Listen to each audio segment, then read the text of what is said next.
Bé, doncs fem un moment de silenci, d'autopresència.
I amén.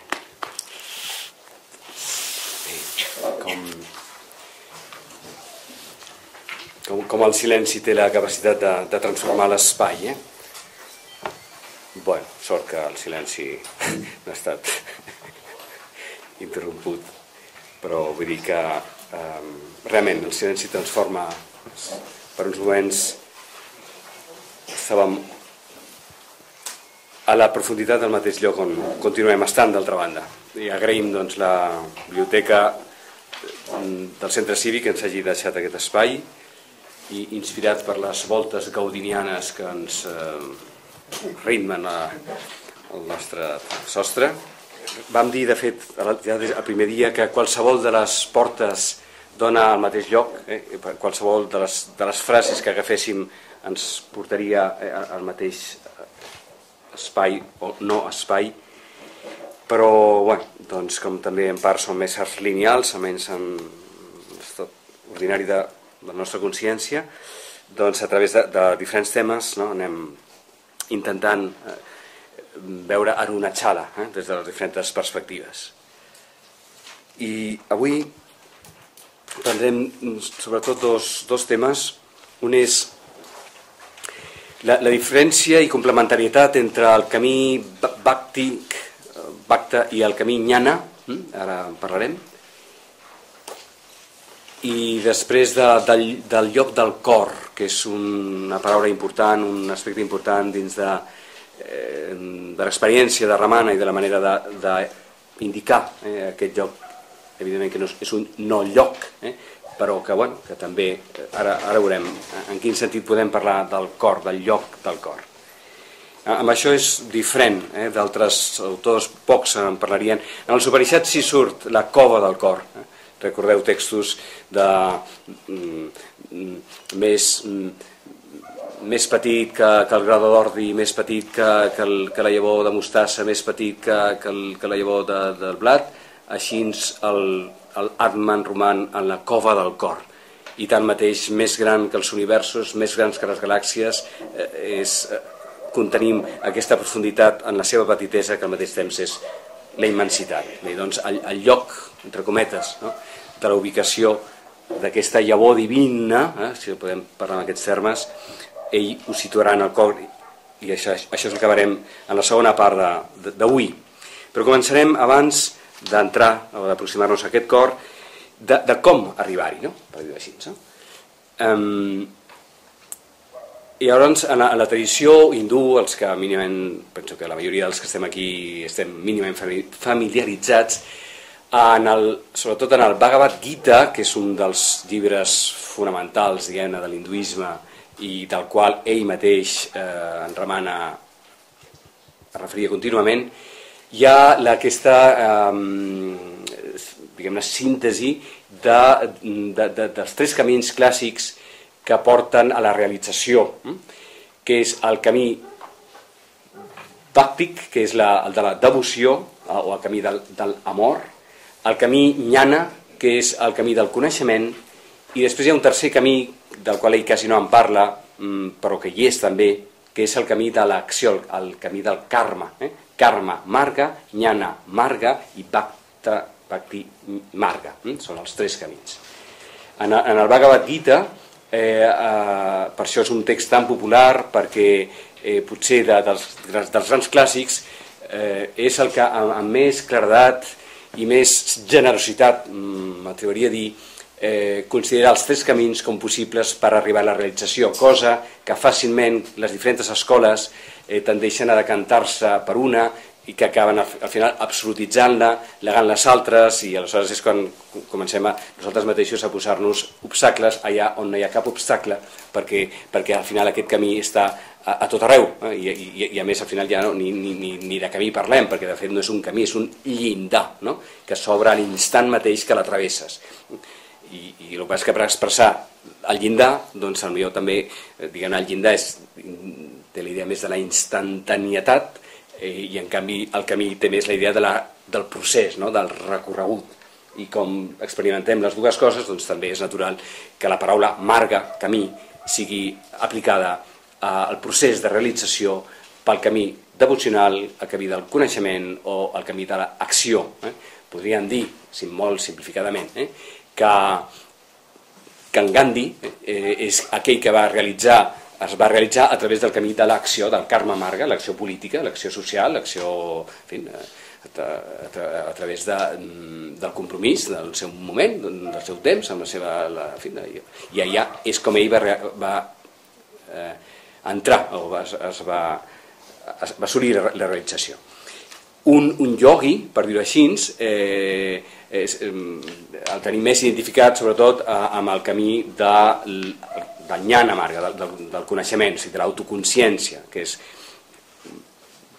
en part el de Ramana, ara ho veurem, a través del seu mètode de l'autoindagació, del que ja hem parlat aquests dies.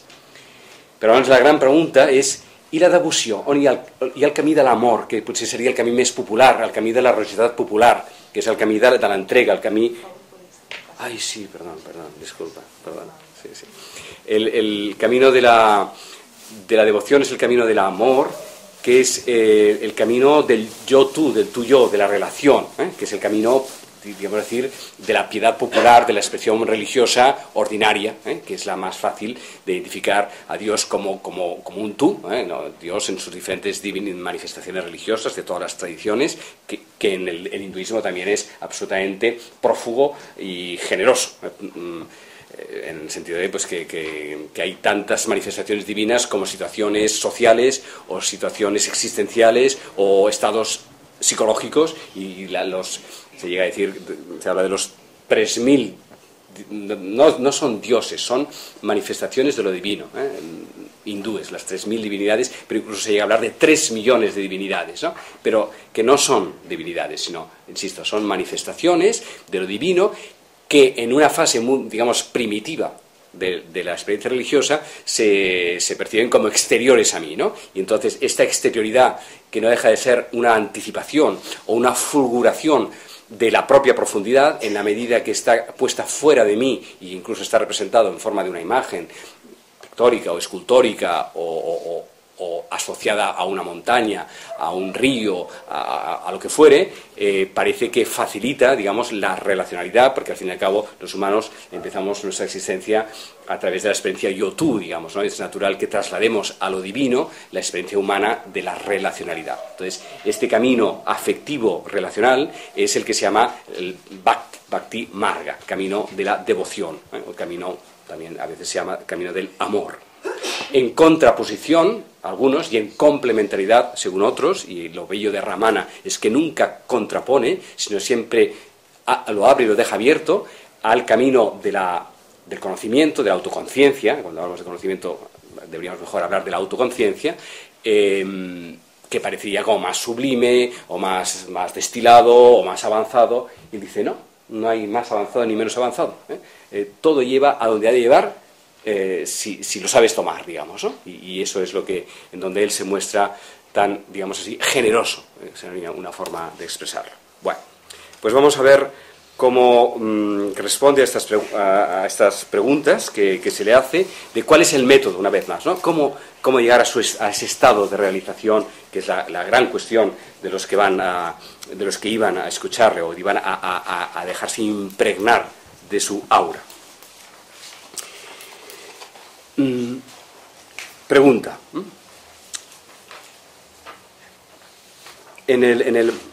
Justamente en el Bhagavad Gita, en el Bhagavata, se explica una manera de hallar a Krishna en el corazón, postrándose ante todo y contemplándolo todo como al Señor de sí mismo. Por lo tanto, ese estado de realización, ese absoluto, como algo exterior a mí, ante lo que postrar.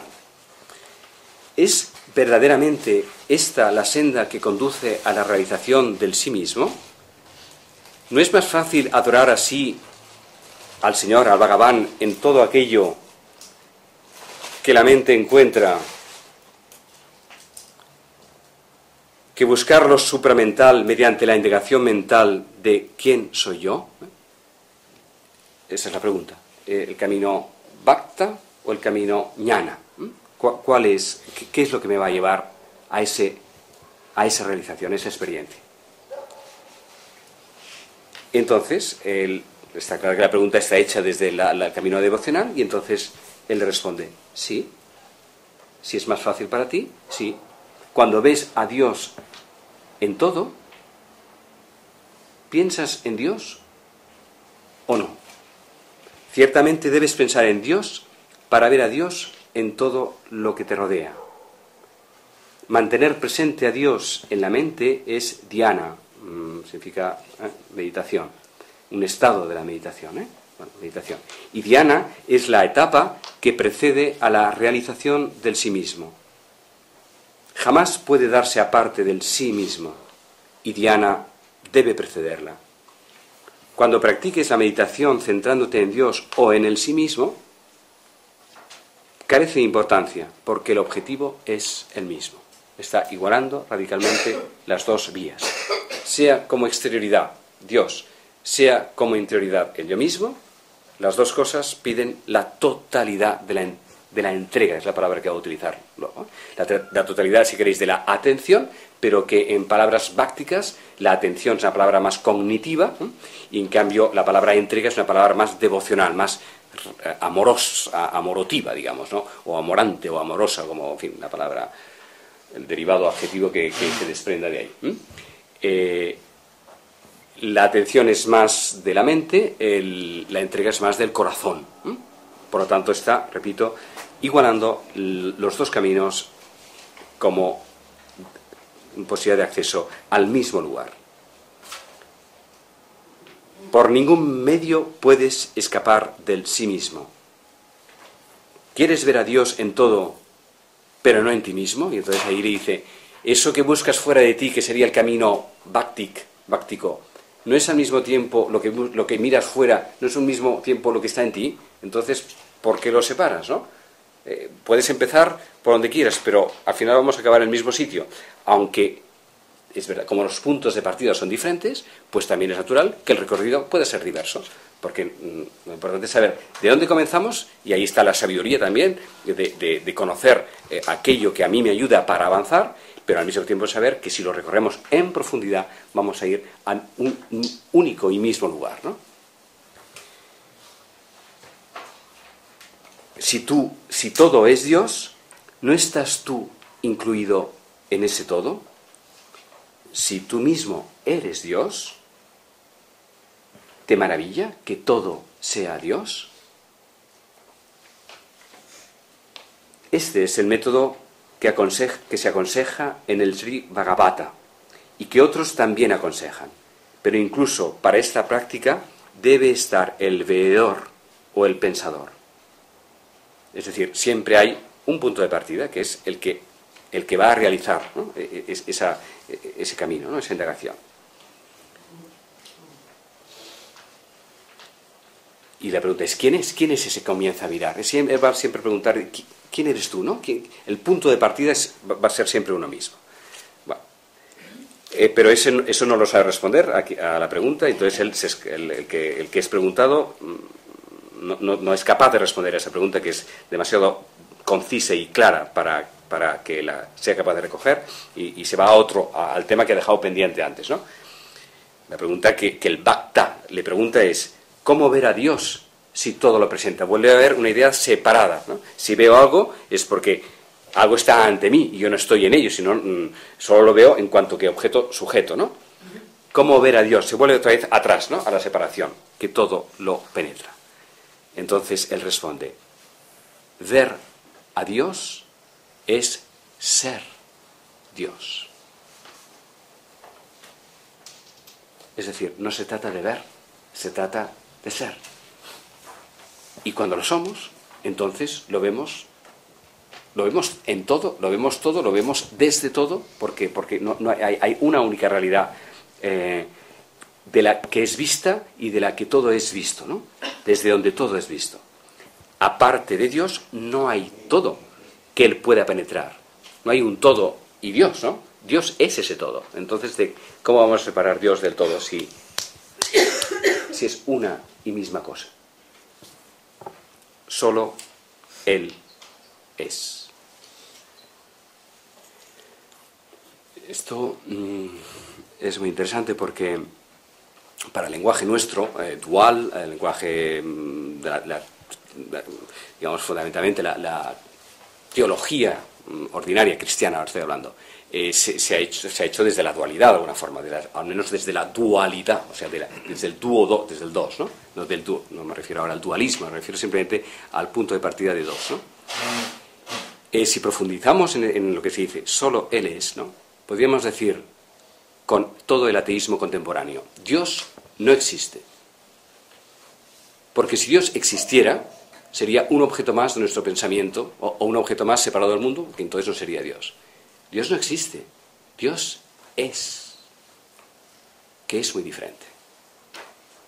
Dios es la condición de posibilidad de toda forma de existencia. Nosotros somos seres existentes. De lo que se viene la misma palabra existencia. Es stare, ex stare, significa salir, emerger de aquello que está, ¿no? Eso es la existencia, ¿no? Es un desplegarse, que es la conciencia de lo viviente y de nuestra propia experiencia como humanos, ¿no? Estamos existiendo, estamos siendo y saliendo, o sea, desplegándonos de lo que somos. Eso es la procesualidad de lo impermanente, de lo que somos nosotros, ¿no? Lo permanente, que es lo que sostiene lo impermanente, no existe, es. Eso es lo que hay que soltar, ¿no? Y cuando soltamos nosotros nuestra existencia, entonces ¿dónde nos anegamos sino en lo que es? Y entonces desaparece la separación, ¿no? Por lo tanto, con todo el ateísmo contemporáneo decimos, efectivamente, Dios no existe. Porque eso es un objeto de nuestro pensamiento. Y ahí entramos en todos los equívocos en los que podemos haber caído. Dios es la condición de posibilidad de toda existencia, que es muy diferente. Y ahí es a donde somos convocados, ¿no? A la pureza de ese es. Pero entonces, ¿por qué hay necesidad de mediaciones? ¿Por qué necesidad de mediaciones? mientras porque, bueno, es decir, volvemos a cómo se realiza el clic, ¿no? Este salto de la separación a la unión es donde se supone que las mediaciones tratan de ayudarnos. Lo que pasa es que hay unas mediaciones que nos perpetúan en la separación, y esas son las mediaciones que son innecesarias y que son pensadas para llevarnos a la unión. Lo que hacen es, al ponerse como, digamos, es cuando la mediación se convierte en intermediación, y ahí es cuando no hace la función de mediar. Pero si lo hiciera, cualquier método, ahora veremos, ¿no? Incluso una imagen puede ser un obstáculo. La presencia misma de Ramana en aquel momento estaba siendo una mediación para esa experiencia. El que la mediación se convierta en intermediación, o sea, en obstáculo, depende del modo en que nosotros nos relacionamos con esa mediación, ¿no? Él en aquel momento estaba haciendo de mediación, para eso iban allá, ¿no? Y esa era la necesidad. Ahora lo veremos también. ¿Cuál fue la mediación de Ramana? Lo vamos a ver a continuación, pero pregunto, ¿alguien intuye? La mediación para Ramana, que era un ser absolutamente inmediato, digamos, ya realizado, sin embargo, sí, él seguía teniendo una mediación. Arunachala, la montaña.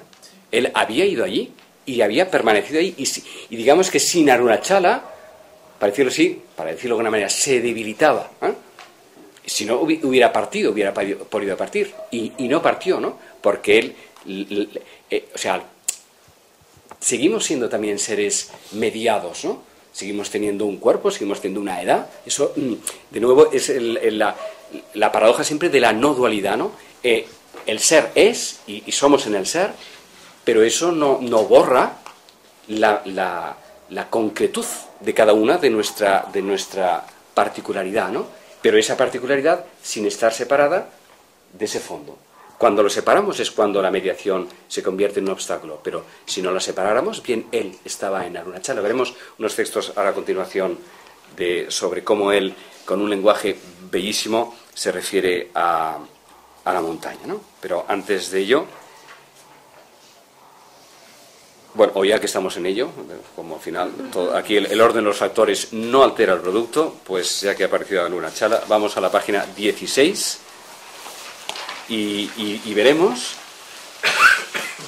pues cómo un ser plenamente realizado al mismo tiempo no tiene ninguna dificultad en utilizar un lenguaje muy amoroso. Podrían ser casi poemas de San Juan de la Cruz o sufíes o lo que fuere, ¿no? Estos textos son unos textos sorprendentes, a veces poco conocidos de Ramana, y parece que su origen, en algún momento él dice que vienen de ahí, es porque en la última página,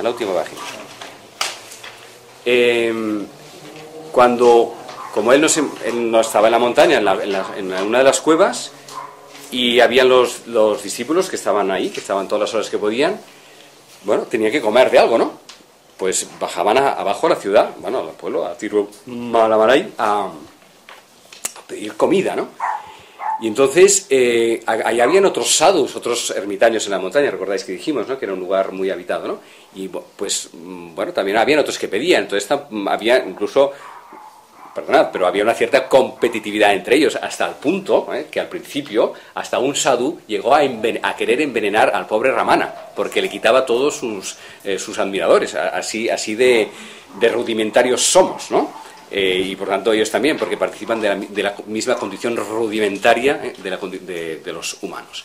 O sea, llegó incluso a estar a punto de morir envenenado, pero él lo percibió y entonces comió poco y lo pudo. Pero, bueno, quiero decir, que iban a buscar comida, que es todo saludable. Y entonces, como atraían un poco la atención, pues cantando, tenían bhajans o diferentes cánticos, ¿no? Y entonces se ve que los otros discípulos de otros sadhus pues cantaban mejor o cantaban no sé qué, que les gustaba más a la gente y les daban más comida y los pobres de Ramana venían siempre con el plato vacío, ¿no? Y entonces digo, pues maestro, haznos algún canto porque aquí nos vamos a morir todos de hambre. Y entonces así aparecieron estos versos, que son pequeñas cancioncitas, la letra, bueno, y son impresionantes, o sea, la profundidad que tienen. Y pues así los utilizaron como para traer la comida del mismo Ramana. O sea, Ramana se alimentó gracias a estos versos.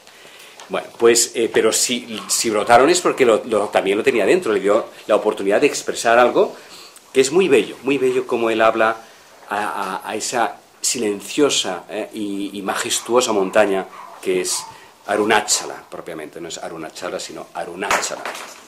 Oh Arunachala, habiendo entrado en mi corazón y habiéndome atraído hacia ti, me has mantenido como prisionero en la caverna de tu corazón.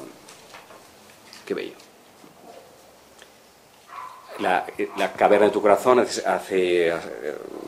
evoca la cueva del corazón, de la que hemos hablado antes también. La cueva del corazón está dentro. Arunachala tiene también una cueva en su corazón y una corazón en su cueva. Bueno, de nuevo, son de estos maravillosos casi como desdoblamientos. En este caso, hablando a la gran montaña. Oh Arunachala, escapa de esta culpa.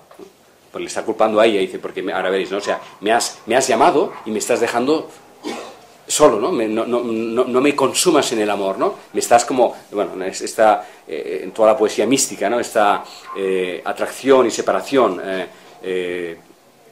Margaret Porete, en algunos de sus poemas, ya ella realizada, una mujer absorta en el último estado de la nada, del todo, habla en sus poemas de el amor loin, ¿no? Loin proche, el amor lejano y cercano al mismo tiempo, ¿no? Una lejanía que se convierte en el espacio del deseo, digamos, ¿no? O sea, esa inalcanzabilidad que aumenta la llama del deseo y por lo tanto la posibilidad misma del amor. De hecho, el amor es relacional y hay el amor que se goza con el amado, con la unión plena, consumada, pero también hay una extraña forma de amor crecido que viene de la distancia, digamos, ¿no? De la ausencia del amado. Y ahí todos los poemas místicos tienen este doble lenguaje de cercanía, lejanía. Bueno, pues en estos mismos términos se expresa Ramana cuando le dice, escapa de tu culpa, de no consumirme en ti, ¿no? A eso se refieren en textos, en algún poema anterior que veis que aquí están un poco salteados, ¿no? ¿Por qué me hiciste pensar en ti? Ahora, ¿quién puede dejar el lazo que tú has creado entre los dos? Me atrajiste con 16 años, llevo aquí 10 o 15 años muerto de hambre a tus pies, ¿no? ¿Por qué no me consumes, no? Bueno, pues escapa de esa culpa de no absorberme del todo, ¿no? Consúmeme del todo, ¿no? Oh Arunachala, como una madre que es tierna con su hijo, otórgame la gracia de ser tomado como tu hijo. Una imagen muy bella, ¿no? Amorosa, 100% amorosa. Oh Arunachala, ¿quién puede verte a ti que siendo el ojo para el ojo ves sin ojos? Dirige tu mirada de gracia hacia mí.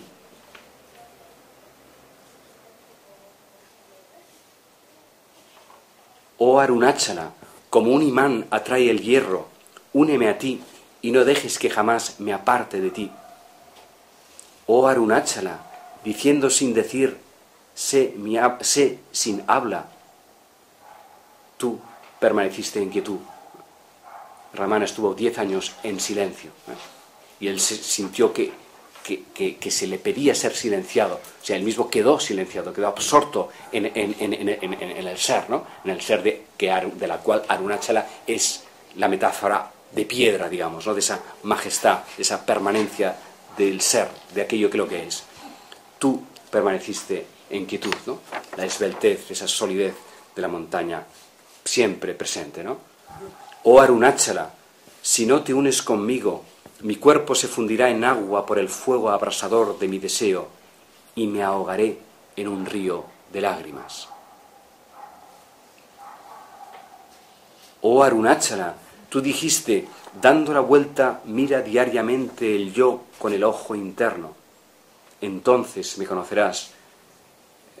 Dando la vuelta se refiere a invertir la dirección de la mirada, no mirando hacia afuera, ¿no? Sino mirando a la fuente de lo que ve, es como verás verdaderamente lo que quieres ver, ¿no? Porque lo que quieres ver no está fuera de ti, está en la fuente de lo que te hace ver, es el giro de la mirada, ¿no? Dando la vuelta, invirtiendo el mirar, verás con el ojo interior, que es la posibilidad misma del poder ver, ¿no? Entonces me conocerás, pues, te unirás. Conocer y unirse es exactamente lo mismo, ¿no? Conocer es un término ñana, unirse es un término báctico, bhakta. Oh Arunachala, cuando yo busqué refugio en ti como Dios, creyendo que me protegerías, tú me aniquilaste completamente. Como Dios se refiere como exterior a mí, como a Bhagavan probablemente será, o Vishvara, no sé qué palabra hay detrás ahí, ¿no? Pero es una palabra dual, ¿no? Dios en cuanto que separado de mí, ¿no? Yo buscaba refugio en ti como algo exterior a mí, y lo que me has hecho es aniquilar, me has convertido en ti, ¿no? Me lo has pedido todo, me has consumado, y es su gozo y al mismo tiempo su agonía, bueno, como es la condición humana, entrando y saliendo y sin embargo sin dejar de permanecer, ¿no? Tú me aniquilaste completamente, ¿eh? Creyendo que me protegerías del yo, me lo has pedido todo y has aniquilado mi yo, ¿no? Oh Arunachala, únete conmigo para destruir la falsa noción de tú y del yo y permanecer así en estado de Ananda.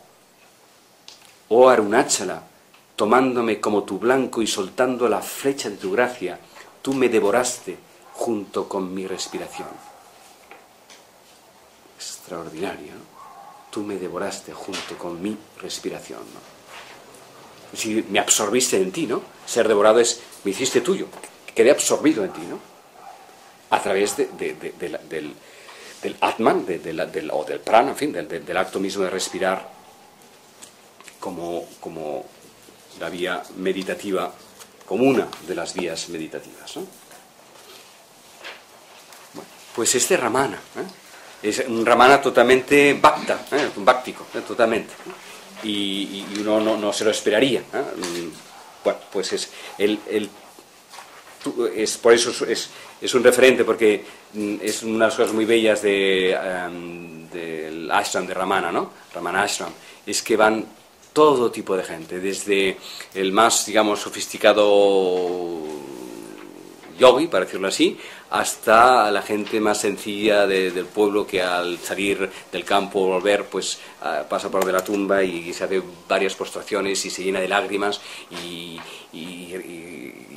si se lo hace por la mañana, pues llega con los pétalos que ha ido cogiendo de las flores y los pone a los pies de él, ¿no? Porque sabe que también en su mirada estaba reconocido, pues, su camino sencillo, del deseo de la entrega, ¿no?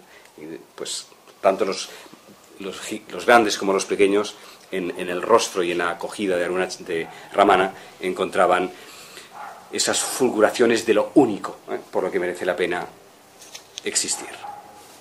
Bueno.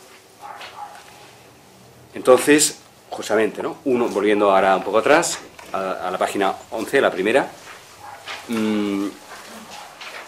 uno de los grandes vehículos, mediaciones, que hablamos de esto, métodos bhácticos del camino devocional, es la repetición del nombre, el japa nama, la repetición del nombre. También está en la tradición cristiana, o en la tradición sufí, los nombres de Alá, en fin, los diferentes, en el budismo, la repetición del nombre. Entonces, pregunta, ¿es un vehículo adecuado esta práctica de repetición del nombre? ¿Cómo he de practicar el nama japa? Estoy al final de la página 11, ¿eh? Y entonces responde: no se ha de usar el nombre de Dios mecánica y superficialmente, sin el sentimiento de devoción. Para usar el nombre de Dios, uno debe invocarle con añoranza y entregarse a él sin reservas. Solo después de una entrega tal, permanece constantemente contigo el nombre de Dios. Pues es la oración, es la respiración, es el nombre que incorporamos en la respiración, y entonces si ese es el vehículo que se convierte en la ocasión de la entrega, pues adelante, entrégate a él sin reservas, y esa entrega te unirá a lo que estás invocando como algo que te parece que está fuera de ti, pero que brota de ti. Entonces, la pregunta: de qué necesidad habría entonces de la indagación, del método ñana, del método, este es el Bhakta, el ñana, el método más mental de la autoindagación. Y entonces responde, como hemos ido diciendo, la entrega solo puede efectuarse cuando la hace con pleno conocimiento de lo que significa verdaderamente, realmente entregarse. Ese conocimiento viene después de la indagación y de la reflexión y termina invariablemente en la entrega de sí. No hay diferencia entre ñana y la entrega absoluta al Señor, el Bhakta. Es decir, la entrega en pensamiento, palabra y acción. Aquí aparece el karma también, las tres palabras, las tres vías. Para ser completa, la entrega debe ser incondicional. El devoto no puede regatear con el Señor ni esperar favores de sus manos. Una entrega así, total, lo comprende todo. Jnana y vairagya, devoción y amor. Jnana y indagación, devoción y amor. Son los dos polos que él no contrapone, sino que él acoge como vehiculadores de la misma dirección, de la misma entrega.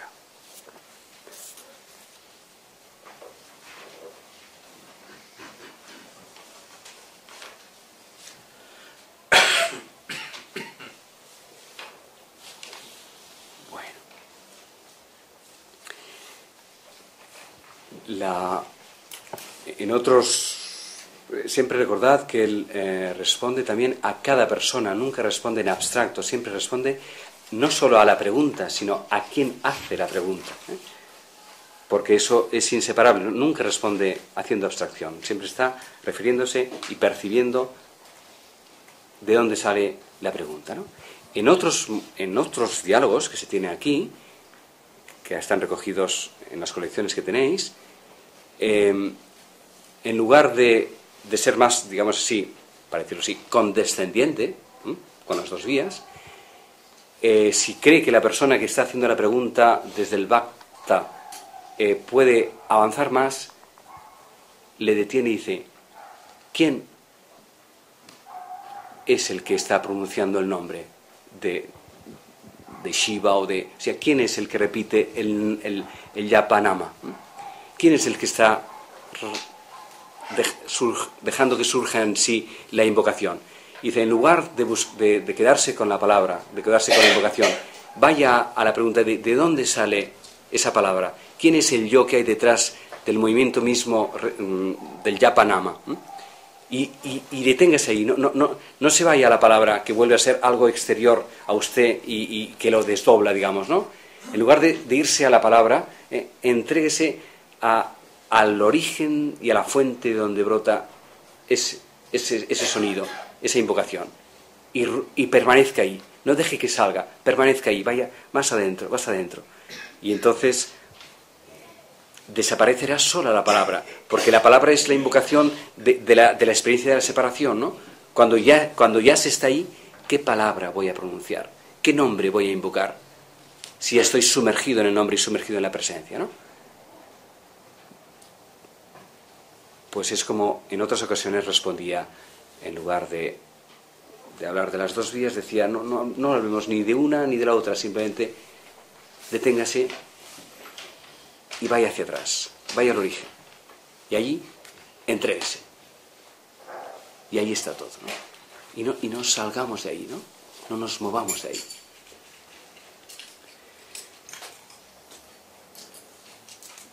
Ahora mismo, ¿no? ¿Quién es el yo que escucha estas palabras que estamos diciendo? ¿O quién es el yo que está aquí, en esta librería, en esta biblioteca?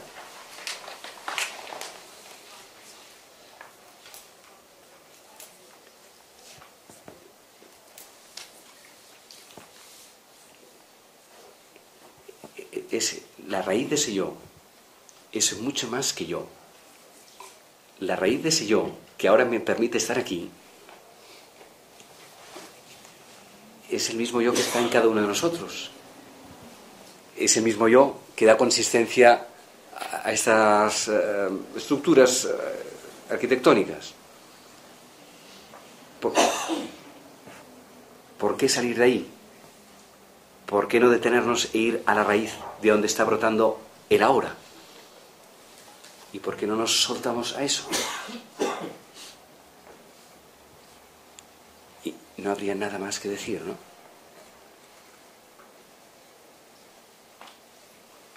¿Qué más podemos decir?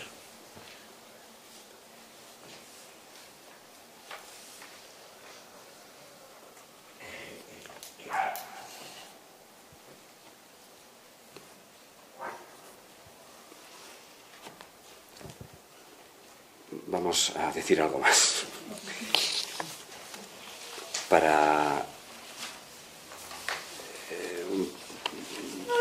Pues en parte para interrumpirlo, pero bueno, espero que no sea solo para eso, sino para ilustrarlo. Porque, bueno, estamos en un tipo de contexto diferente que el de una ashram. Pero bueno, vamos a acercarnos con él a lo que él entendía por el corazón, porque esto a veces ha tenido equívocos y bueno, conviene, no solo porque hay equívocos, sino porque es bellísimo, ¿no? Bellísimo. El equívoco está porque en algunos momentos él daba a entender como si ese corazón, esa sede del sí mismo, del Atman, fuera localizable.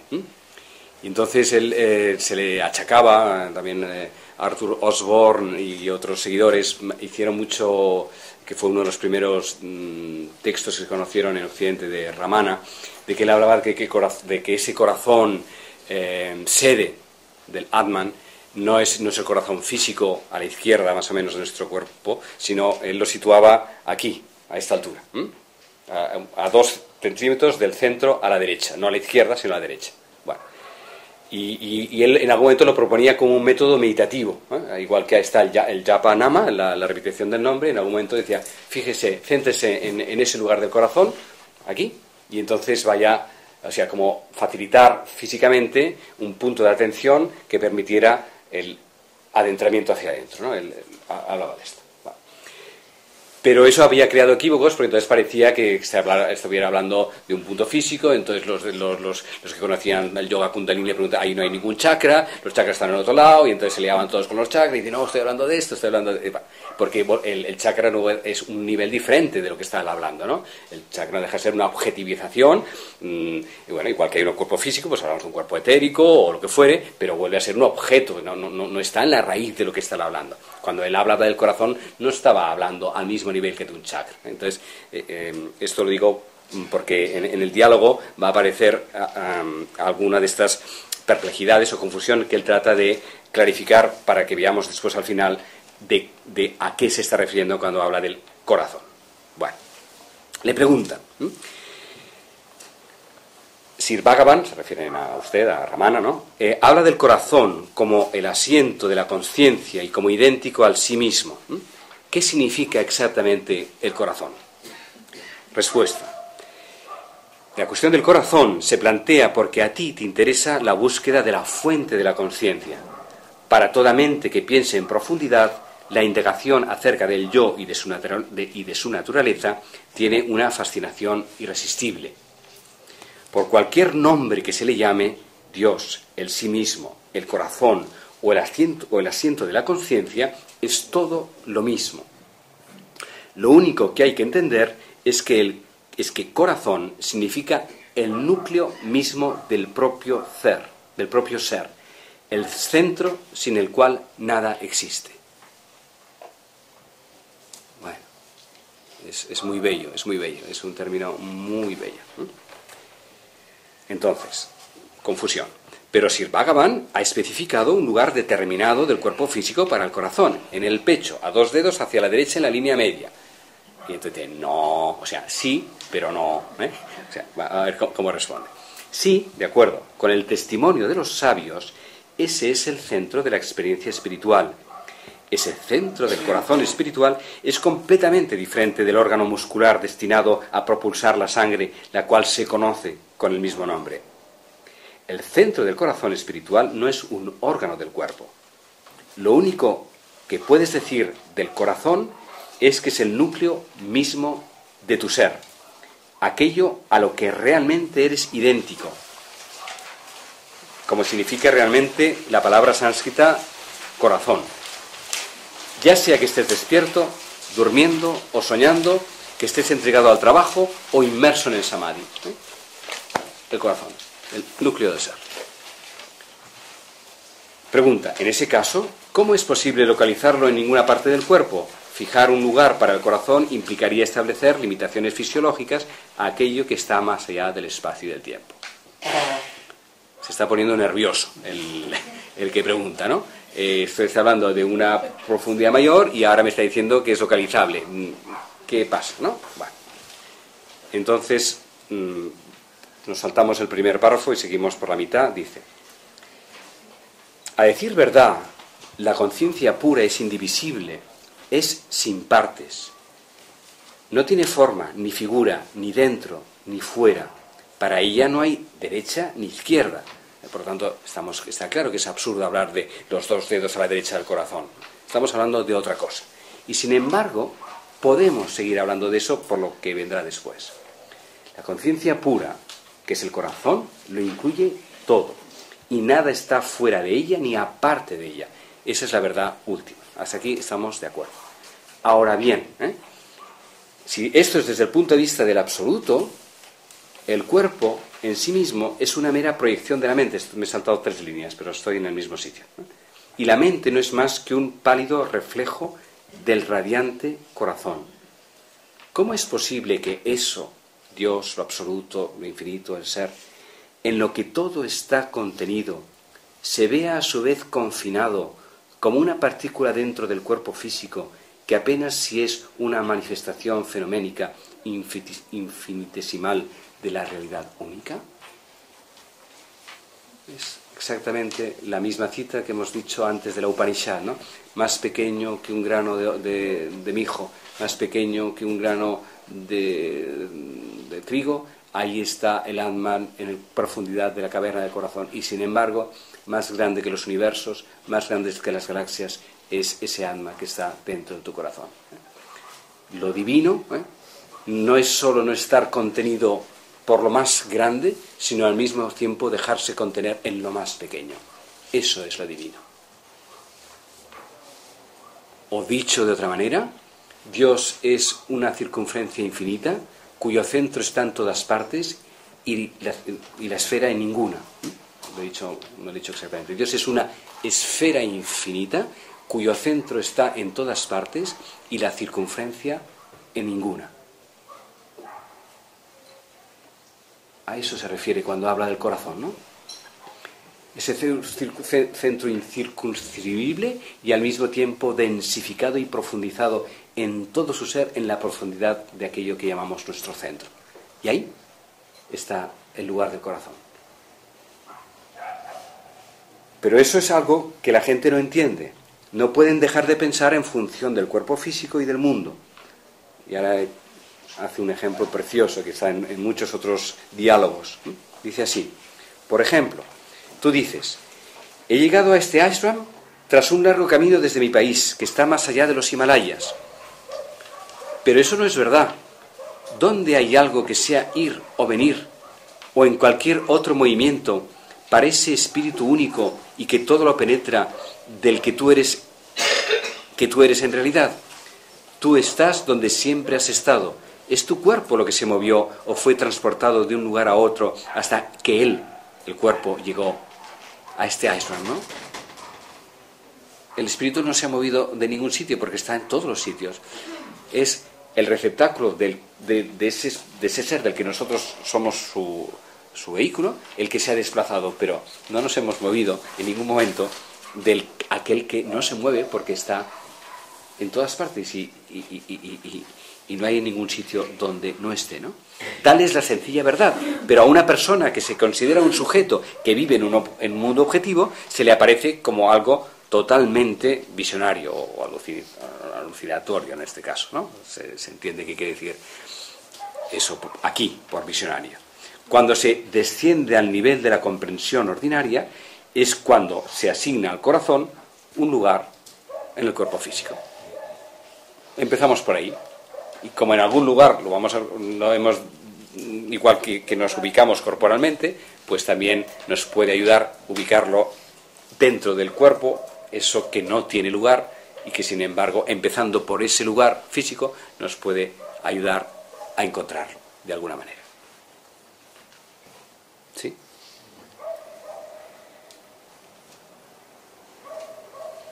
Bueno.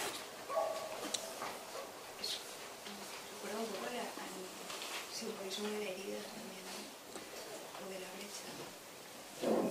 Se dice aquí que podría recordar al simbolismo de la herida o de la brecha. Bueno, es lo que sí, claro, la herida de la brecha, sí, también, no sé si te refieres a la tradición cristiana o, sí.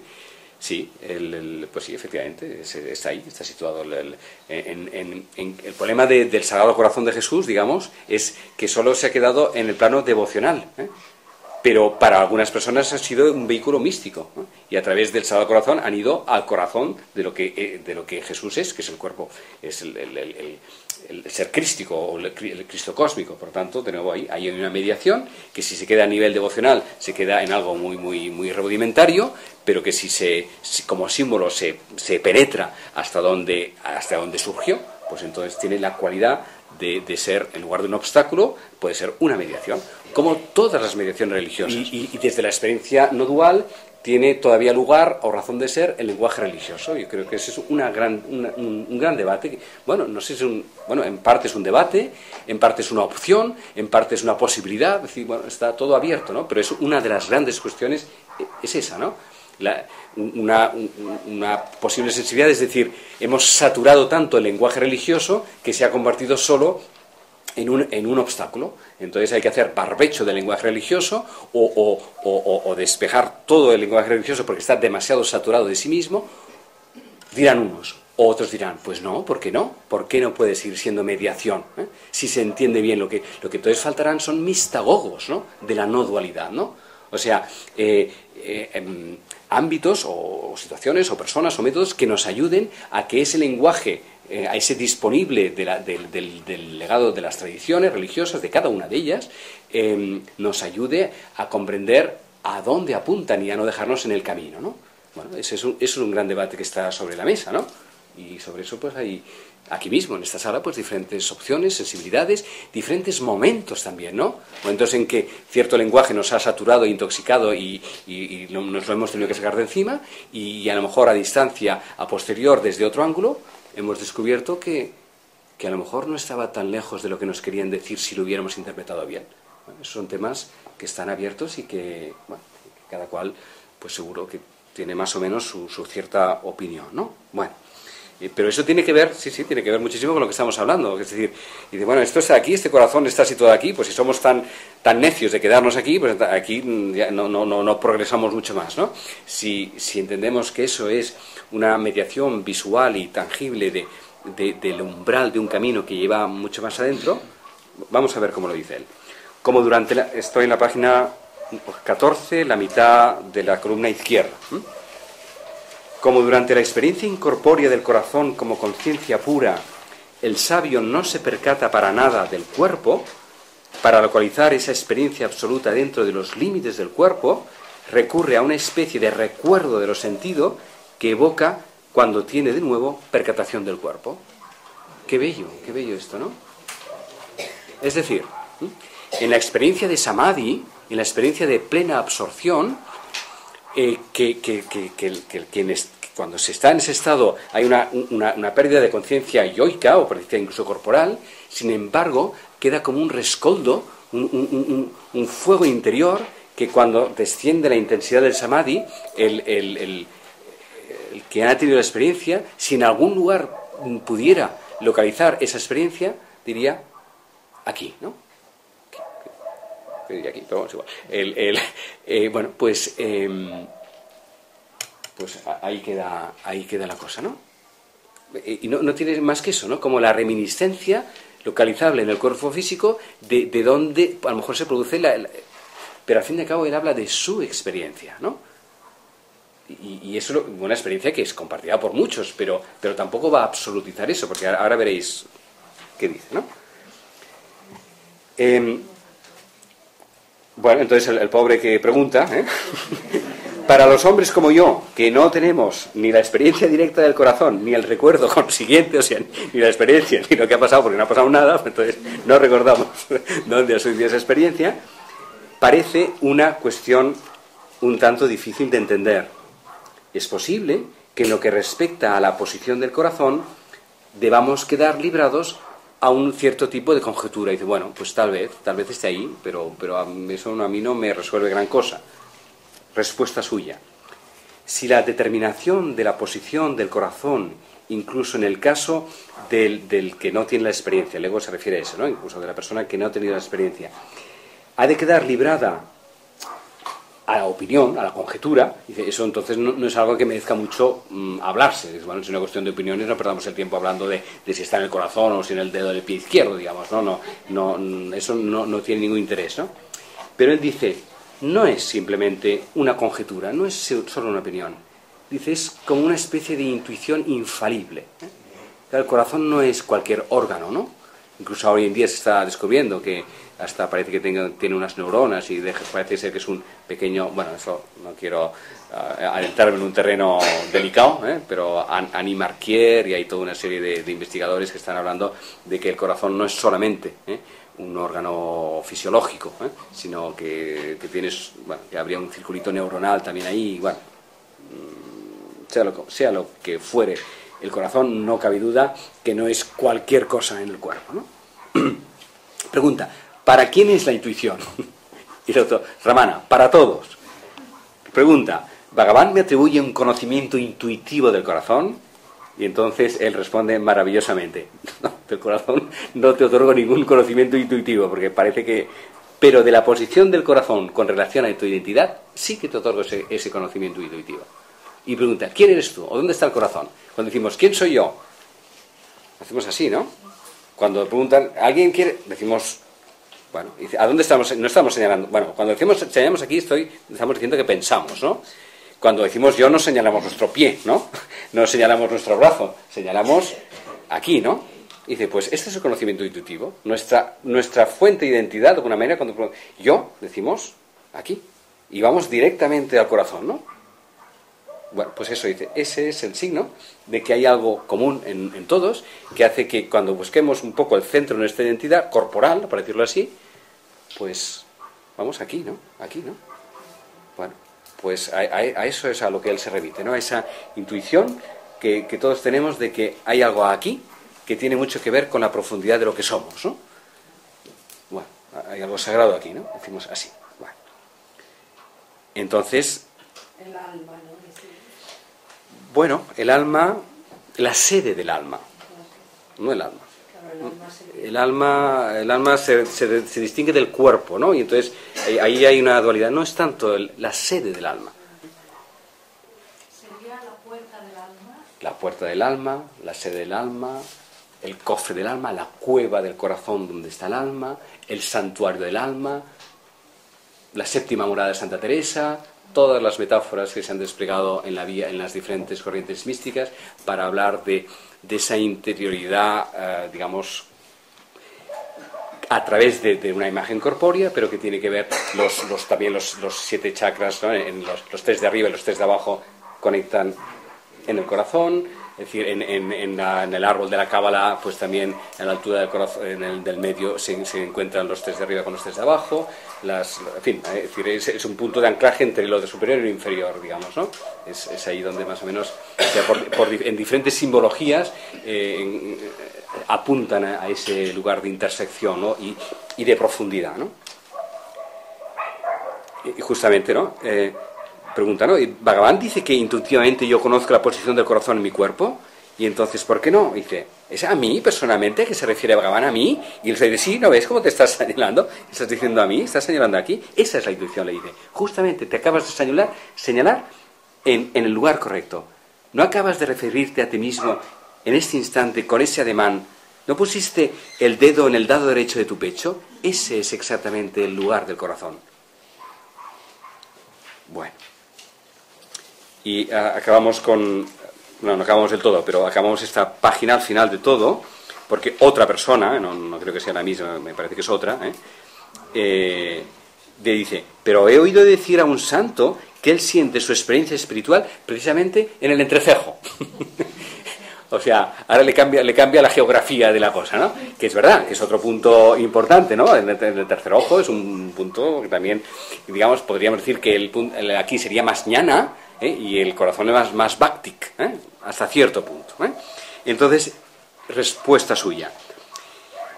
Ya le dije antes que esa realización final y perfecta trasciende la relación sujeto y objeto. Cuando eso se logra, no importa dónde se siente la experiencia espiritual. O sea, no perdamos el tiempo ahora, si está aquí o está aquí, está abajo. Es decir, se entiende lo que se quiere decir, es un punto de apoyo en que en la meditación, en algún momento, en la autoindagación, puede ayudar a que sirva de impulso, pero no vamos a ponernos a discutir dónde está eso, dónde se siente eso, ¿no? Pero bueno, al mismo tiempo, bueno, pues esa conversación algo deja, ¿no? En nosotros algo deja. Quizás somos como más conscientes de que si aquí hay algo, que es puerta de algo más, ¿no? Bueno, pues benditos nosotros si se ha vibrado y ardido en nuestro corazón en ese rato, porque de algo se trataba de eso, ¿no? Bueno, pues vamos a acabar esta tarde con otro texto, o con alguna pregunta, sí, antes una pregunta, sí.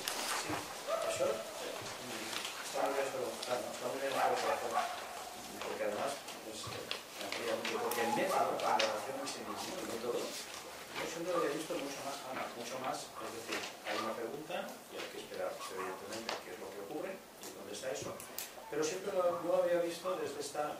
Es decir, yo ya entiendo que cuando eso se realiza debe surgir ahí en el corazón, eso está claro. Pero en lo que sería la ejecución del método, y la repetición y la espera y ver de dónde sale la pulsión de ese yo, ¿no? Nunca se me había ocurrido pensarlo en el corazón. Yo entiendo que luego, evidentemente, si algún día eso pasa, el que le pase, lo debe sentir en el corazón. Eso sí, y hablo como método, ¿no? Eso te lo pregunto. Bueno, ¿se ha oído la pregunta o no?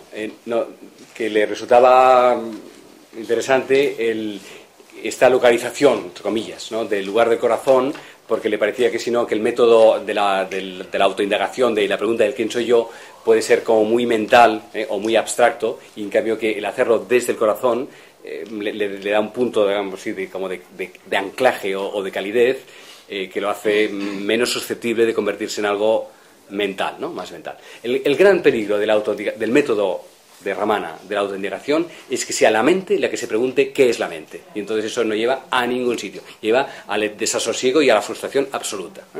Entonces él lo que insiste muchísimo es que la pregunta de quién soy yo no se puede hacer con la mente. Porque la mente no puede salirse de la mente. Está hecho desde la entrega. Porque esto es lo interesante de lo de hoy, ¿no? Que el método jnana y el método bhakta no se contradicen, sino que la actitud de la entrega bháctica es con la que se tiene que hacer la indagación jnana. Porque entonces la pregunta de quién soy yo, quien se pregunta, o quién soy yo que se siente, no está hecha desde aquí, sino que va descendiendo cada vez más a la fuente de donde brota la autoconciencia. Y el brote de la autoconciencia justamente es la sede del corazón. Y ahí es donde se produce, de alguna manera, la transparentación o la perforación o como queramos decir, ¿no? Él insiste mucho en que, claro, igual que el yapanama, la repetición del nombre puede convertirse en algo repetitivo y que no lleve a ningún sitio, también la pregunta de la autodidación, ¿quién soy yo?, también puede convertirse en una borrachera mental increíble, que incluso hay a otros autores como Jan Klein o así, que él no lo recomienda, porque la experiencia que yo me imagino, Jan Klein, o sea, también él no conoció a Ramana, pero él estuvo en la India y también tiene es uno de los hombres realizados, digamos, en la no dualidad del siglo XX. Él no recomendaba el método de Ramana, yo creo que no tanto por su experiencia, porque él había llegado por otro lado, ¿no? Pero yo creo que porque la gente que había llegado a él, que practicaba el método de la autoindagación, venían muy perdidos, digamos, ¿no? Porque lo hacían con la mente. Dicen, no, por ahí yo creo que tiene que venir por otro lado, ¿no? Eso, claro, los que venían es que los que no habían encontrado, ¿no? Entonces, o sea, al final, esto es muy importante, ¿no? O sea, que hay tantas puertas como personas, ¿no? Entonces, es verdad que hay unos métodos o unas escuelas que pueden ayudarnos más y a unos nos resuenan más unas que otras, ¿no? Y entonces hemos de saber conectar con aquella que nos va a ayudar a crecer, ¿no? Pero que no podemos absolutizar ninguna de ellas porque depende mucho de cada uno de nosotros, ¿no? Entonces, bueno, esto el mismo... Bueno, es decir, Nisargadatta tiene algunas diferencias con Ramana en cuanto al método. Al final, cada maestro, para decirlo así, o cada ser realizado, para decirlo con otras palabras, comparte con los demás aquello que a él le ha ido bien, ¿no?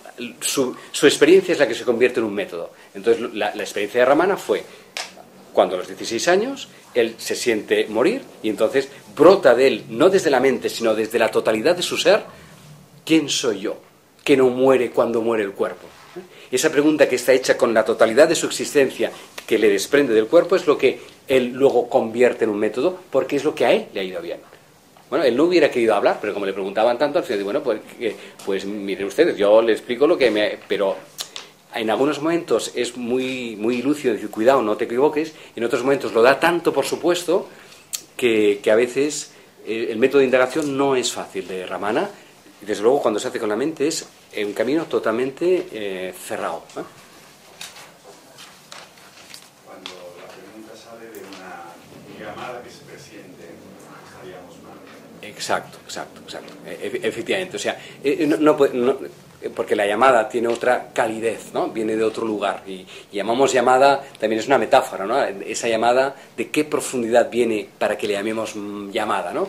Entendemos que viene de una hondura llena de luz, ¿no?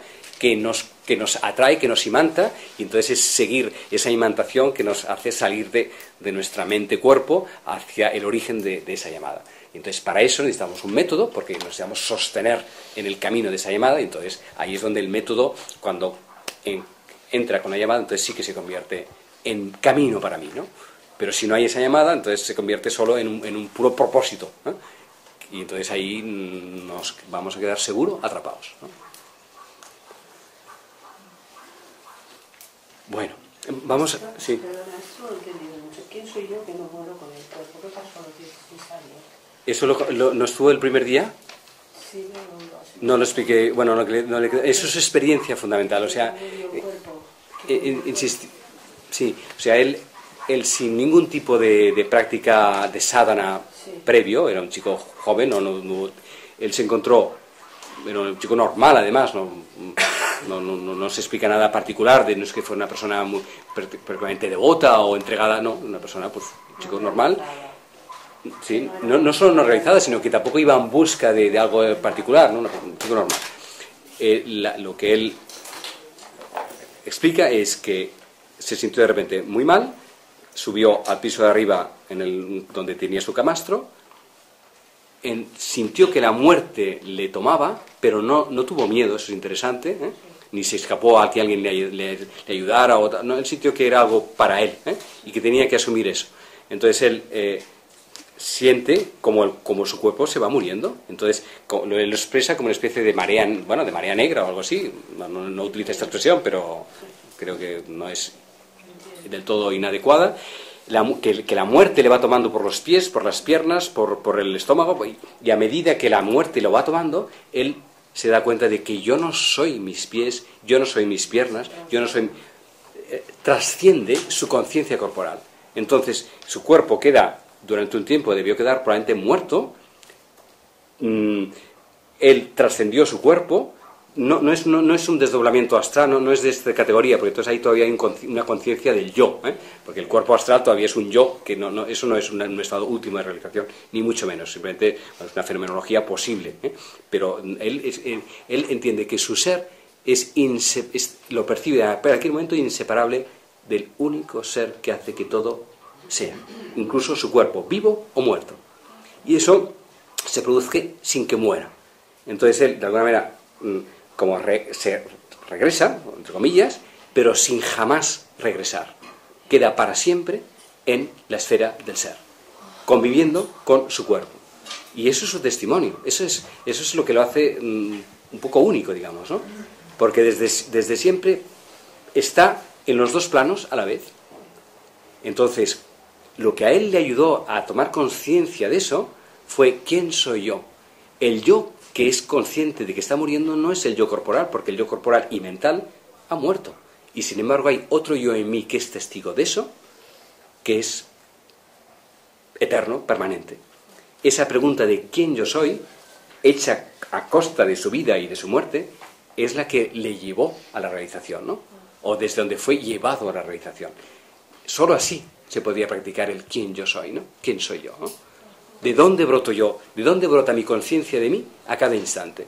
Esa pregunta hecha continuamente es radical, porque hace que antes de que venga cualquier pensamiento, sensación física, sensación agradable o desagradable, cualquier cosa que esté brotando de lo que yo digo, yo me pregunte desde otro lugar de mí, ¿quién es ese que siente eso?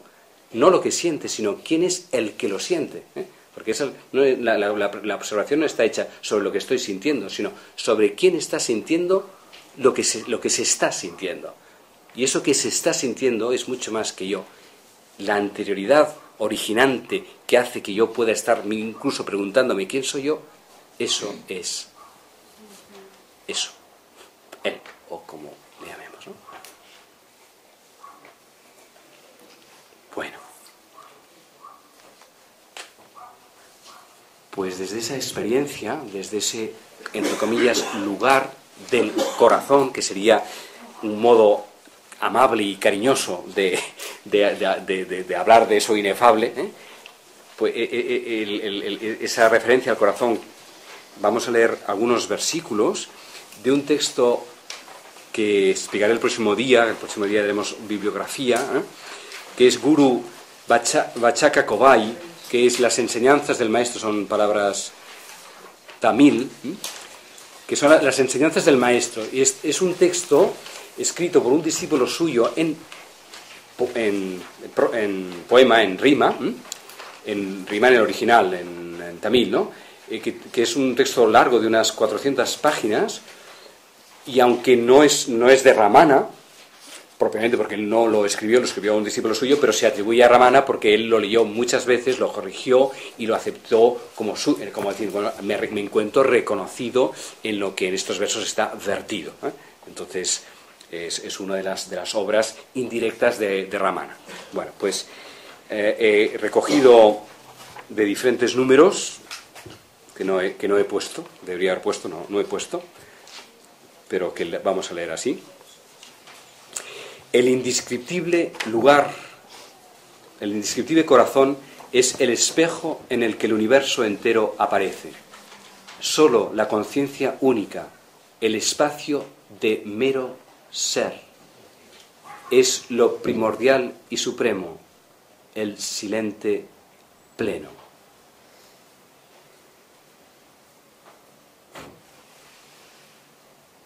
Es una maravilla, es una absoluta maravilla. El indescriptible corazón, repito, es el espejo en el que el universo entero aparece. Solo la conciencia única, el espacio de mero ser, es lo primordial y supremo, el silente pleno.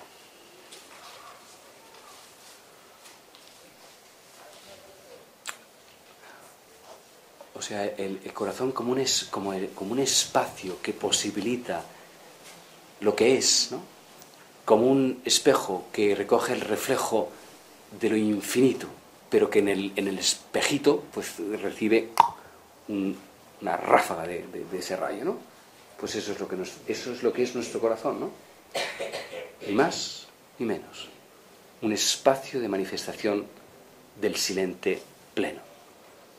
El corazón, la fuente, es el comienzo, el medio y el fin de todo. El corazón, el supremo vacío, no es nunca una forma. Él es la luz de la verdad. La muerte de la mente, sumergida en el océano de la autoconsciencia, es el eterno silencio. El yo real es el supremo espacio del corazón, que es el gran océano de la felicidad.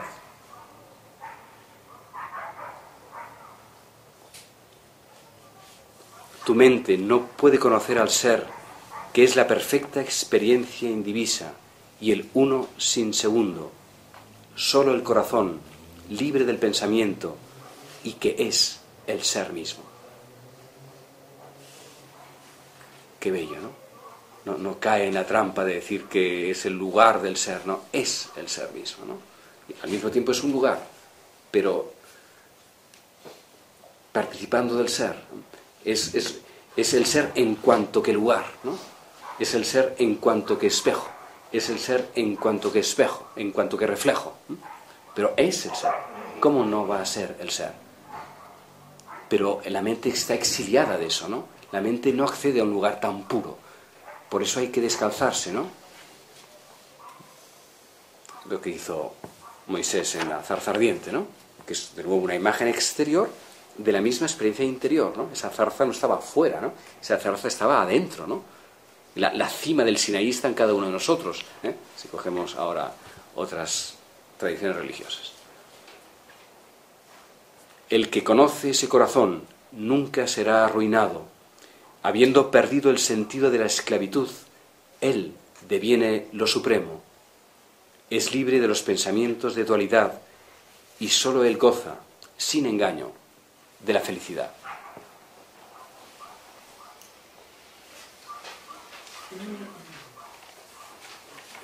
El que conoce ese corazón nunca será arruinado, ¿no? Esa es la perla del Evangelio, ¿no? Es el tesoro escondido. Son todas metáforas de lo mismo, ¿no? Todos han hablado de lo mismo, cada cual con su lenguaje, ¿no? El problema es que hay tradiciones están más alerta al peligro del desdoblamiento, ¿no? O sea, de la dualidad, ¿no? Y en cambio el hinduismo en general, también el hinduismo tiene corrientes muy bácticas, muy también duales, ¿no? También hablamos del Vedanta, ¿no? Pero hay mucho hinduismo, ¿no? Pero bueno, en cualquier caso han desarrollado una conciencia de la no dualidad mucho más rica, mucho más consciente, mucho más articulada, ¿eh? Que hace que cuando hablemos de imágenes que pueden ser objetales, nos recuerden continuamente que son solo modos de hablar, de lo único que merece hablar, ¿no?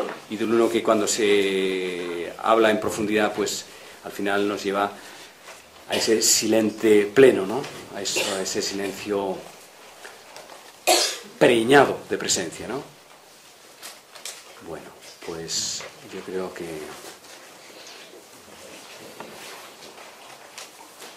¿Qué hora es? Sí, bueno. Si alguien tiene alguna pregunta, alguna cuestión, y si no, nos vamos silenciosamente, llenos de ser, ¿eh? Pero bueno, aún así, si alguien tiene algo que preguntar...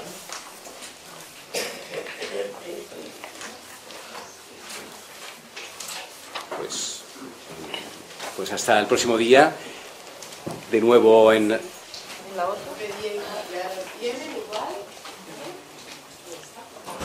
El próximo día comenzaremos viendo unas imágenes de él, un vídeo de una media hora aproximadamente, y luego daremos la bibliografía y hablaremos de alguna cosita más, pero bueno.